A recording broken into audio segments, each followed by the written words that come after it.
Ya, Shalom. Bertemu kembali dengan saya David Aris. Semangat terus, terus semangat. Puji Tuhan, kita akan belajar lagi, renungan lagi, sharing lagi tentang hal-hal sederhana, hal-hal simpel di dalam Alkitab yang akan menolong kita, yang akan membantu kita menjalani kehidupan kita berjalan bersama Tuhan. Nah, Bapak bisa dikasih oleh Tuhan, tidak kebetulan kalau hari ini adalah hari kenaikan Tuhan Yesus, di mana kita memperingati apa yang Tuhan sudah kerjakan di kayu salib, kemudian bangkit dan naik ke surga untuk menyediakan tempat bagi kita, dan Dia memberikan Roh Kudus bagi Anda dan saya. Jadi tema hari ini yang kita akan belajar adalah makna dari kenaikan Yesus. Sekali lagi, makna kenaikan Tuhan Yesus. Karena begini, setiap apa yang dikerjakan oleh Tuhan selalu ada maksudnya.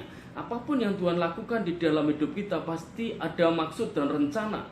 Kitab Roma pasal 8 ayat 28 berkata bahwa Dia pun turut bekerja di dalam hal yang paling buruk di dalam hidup kita, dan Dia punya rencana yang terbaik. Jadi Bapak Ibu saya dikasih oleh Tuhan, percayalah apapun yang terjadi ada maksud Tuhan di baliknya. Kemudian apa yang Tuhan kerjakan selalu punya maksud. Dan saya beritahu Anda, saya ingatkan, dan ini juga buat saya bahwa kalau Tuhan punya maksud, maka maksud Tuhan itu adalah baik. Bahkan maksud yang terbaik di dalam hidup kita. Bahkan yang terbaik itu bisa di luar nalar, di luar ekspektasi kita, di luar yang kita bayangkan, karena Dia Allah yang paling tahu yang terbaik dalam hidup kita. Nah, kita akan belajar dari bagian perikop Alkitab dari salah satu kitab Injil, dari 4 Injil kanonik yang ada di dalam Alkitab kita. Nah, hari ini kita akan belajar dari Injil Lukas pasal yang ke-24 ayat 36 sampai 49. Lukas 24 ayat 36 sampai 49. Judulnya adalah Yesus menampakkan diri kepada semua murid. Nah, bagian terakhir dari perikop Injil Lukas adalah ayat 50 sampai 53 di dalam Alkitab kita, judulnya adalah kenaikan Yesus. Jadi hal yang indah sekali karena Lukas menutup suratnya, tulisannya Injil Lukas dengan kenaikan Yesus. Nah, Bapak Ibu saya dikasih oleh Tuhan, mari kita baca ayat 36 sampai ayat yang ke-49. Firman Tuhan. Dan sementara mereka bercakap-cakap tentang hal-hal itu, Yesus tiba-tiba berdiri di tengah-tengah mereka dan berkata kepada mereka, "Damai sejahtera bagi kamu." Nah, Bapak bisa dikasih oleh Tuhan, murid-murid sedang berkumpul, mereka kehilangan pemimpin, mereka berpikir bahwa gembala mereka sudah nggak ada, Tuhan mereka sudah tidak ada, tapi tiba-tiba ketika mereka berkumpul, Yesus datang dan muncul dan berkata, "Shalom, damai sejahtera bagimu." Ayat yang ke-37. Mereka terkejut dan takut dan menyangka bahwa mereka melihat hantu. Kemudian ayat yang ke-38 firman Tuhan. Akan tapi Ia berkata kepada mereka, "Mengapa kamu terkejut dan apa sebabnya timbul keraguan di dalam hati kamu?" Ayat yang ke-39 Bapak Ibu. "Lihatlah tanganku dan kakiku. Aku sendiri ini, rabalah. Karena hantu tidak ada daging dan tulangnya, seperti yang kamu lihat ada padaku." Ayat yang ke-40 firman Tuhan dari kitab Lukas pasal 24. Sambil berkata demikian, Dia memperlihatkan tangan dan kakinya kepada mereka yang bekas dipaku. Kemudian ayat 41. Dan ketika mereka belum percaya karena girangnya dan heran, berkatalah Ia kepada mereka, "Adakah padamu makanan di sini?" Jadi Yesus mau menunjukkan bahwa Dia benar-benar bangkit dengan menunjukkan bekas lubang paku dan ditombak di lambungnya. Kemudian Dia meminta makanan. Kemudian ayat 42, lalu mereka memberikan kepadanya sepotong ikan goreng.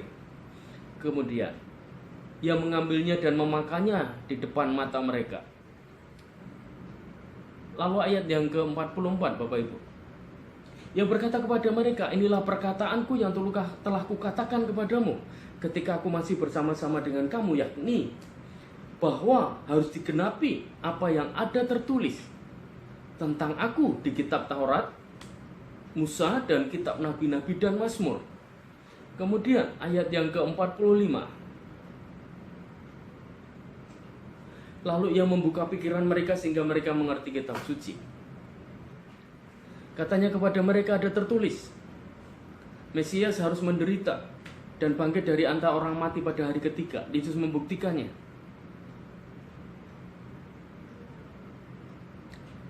Dan lagi dalam namanya berita tentang pertobatan dan pengampunan dosa disampaikan kepada segala bangsa, mulai dari Yerusalem. Kamu adalah saksi dari semuanya ini, kata Yesus. Bagian terakhir, ayat yang ke-49. Dan aku akan mengirim kepadamu apa yang dijanjikan oleh Bapakku. Tetapi kamu harus tinggal di dalam kota ini sampai kamu diperlengkapi dengan kekuasaan dari tempat yang maha tinggi. Puji Tuhan. Berbahagialah mereka yang mendengar firman Tuhan dan tentu saja yang mengerjakannya. Nah, Bapak Ibu yang dikasihi oleh Tuhan, kita akan belajar dua hal saja hari ini dari perikop yang kita baca saat ini tentang makna kenaikan Yesus. Ingat, apa yang dikerjakan Tuhan selalu mengandung arti. Apa yang dilakukan oleh Tuhan selalu ada maksud Tuhan di dalamnya. Nah, Bapak Ibu yang dikasihi oleh Tuhan, yang pertama, mari kita pegang baik-baik. Maksud kenaikan Yesus adalah, kita lihat di ayat yang ke-44. Bapak Ibu saudara perhatikan ayat ini, indah sekali ayat ini. Ia berkata kepada mereka, inilah perkataanku yang telah kukatakan kepadamu ketika aku masih sama-sama dengan kamu. Jadi waktu Yesus berjalan bersama muridnya mengajar selama 3,5 tahun, yakni bahwa harus digenapi semua yang ada tertulis di dalam Alkitab tentang aku. Kitab di sini maksudnya kitab Taurat Musa, kitab para nabi, dan kitab Mazmur. Yang pertama, Bapak Ibu yang dikasihi oleh Tuhan, maksud kenaikan Yesus adalah menunjukkan kepada Anda, kepada saya, kepada kita semua, kepada seluruh orang yang percaya kepada Tuhan, bahwa janji Allah itu pasti digenapi. Sekali lagi Bapak Ibu yang dikasihi oleh Tuhan, janji Tuhan pasti digenapi. Sekali lagi saya mau berkata, janji Tuhan itu pasti digenapi. Bapak Ibu yang dikasihi oleh Tuhan, kalau saya berjanji saya bisa lupa. Orang berjanji, orang bisa mengingkari. Tapi Tuhan berjanji, dia pasti menggenapi. Kalau dia berkata, mari kepadaku yang letih lesu, aku memberi kelegaan kepadamu, dia akan beri kelegaan. Marilah ketuklah pintu, dan aku akan membukakan pintu bagimu. Maka dia akan membuka pintu bagimu. Tinggal dalam aku, di dalam firmanku. Kamu dalam aku, firmanku dalam kamu. Kamu minta apa saja, maka apa yang kamu minta akan kamu terima.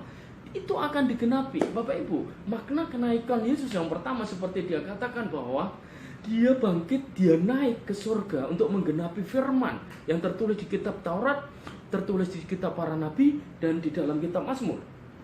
Jadi yang harus kita pegang hari ini di tengah situasi keadaan hidup kita, masalah ekonomi, masalah sakit penyakit, masalah beribadah yang sulit hari ini dan kita beribadah seperti saat ini, janji Tuhan itu pasti digenapi. Bapak Ibu yang dikasihi oleh Tuhan, kalau engkau merasa kok lama, kok belum terjadi, bagaimana ini? Saya mau bilang bahwa Tuhan pasti menggenapi janjinya. Dan Anda harus pegang bahwa waktu Tuhan bukan waktunya kita, tapi waktu Tuhan itu pasti waktu yang terbaik di dalam hidup kita. Kenaikan Yesus menunjukkan bahwa janjinya pasti digenapi. Amin. Apa yang Tuhan pernah janjikan untukmu, apa yang Tuhan pernah janjikan bagi saya, apa yang Tuhan pernah sampaikan melalui apapun akan digenapi dalam nama Yesus. Yang kedua, kenaikan Yesus itu mengandung arti bahwa, mari kita lihat di dalam ayat yang ke-48. Bapak Ibu Saudara perhatikan baik ini. Ayat 48 dari Lukas 24. Kamu adalah saksi dari semuanya ini. Saksi apa? Perjalanan Yesus. Saksi apa? Kematian Yesus. Saksi apa? Kebangkitan Yesus. Dan kemudian nanti mereka akan menjadi saksi kenaikan Yesus ke surga. Kamu adalah saksi dari semuanya ini. Yang pertama, janji Tuhan pasti digenapi.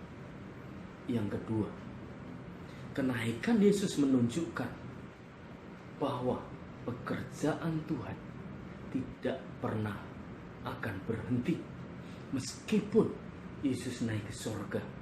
Alkitab berkata tadi bahwa dia akan memberikan penolong yang lain kalau kamu mau tinggal di sini sampai kamu diperlengkapi dari tempat tinggi, yaitu Roh Kudus. Yang kedua, pekerjaan Tuhan tidak akan pernah berhenti. Bapak Ibu Saudara, kamu adalah saksi. Kalau Anda lihat kata saksi baik di persidangan, atau Anda melihat sebuah kecelakaan atau sebuah kejadian di sekeliling kita, saksi adalah orang yang menyampaikan, orang yang memberitakan apa yang dia lihat, apa yang dia dengar, apa yang dia saksikan.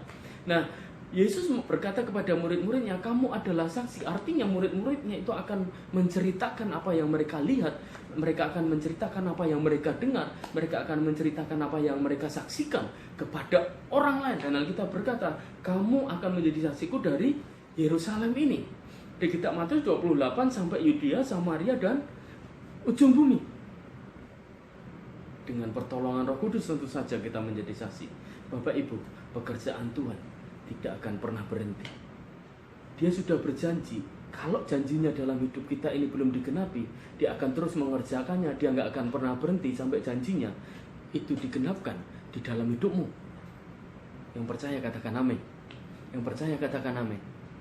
Sekali lagi Bapak Saudara, di hari kenaikan Tuhan Yesus ini, mari kita yakini bahwa janji Tuhan itu pasti bagimu. Secara mata tidak mungkin, kenyataan tidak mungkin, faktanya sulit, tapi janjinya pasti digenapi, pasti digenapi. Yang kedua, pekerjaannya tidak akan pernah berhenti. Dia akan terus bekerja selama engkau masih hidup, selama kita masih ada.